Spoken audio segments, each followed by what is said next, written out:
One interesting application of drones powered with solar energy could be used in agriculture for harvesting coconuts, betel nuts, ice apple, jackfruits, dates, palm oil seed, etc.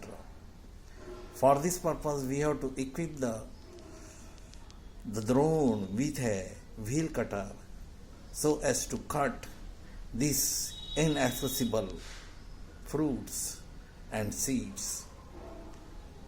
People are risking their life for harvesting these crops, and I feel drone can be very useful in this particular application.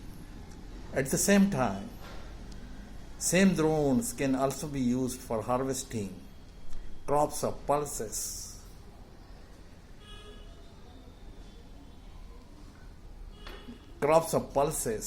rice, sugarcane, and other millets.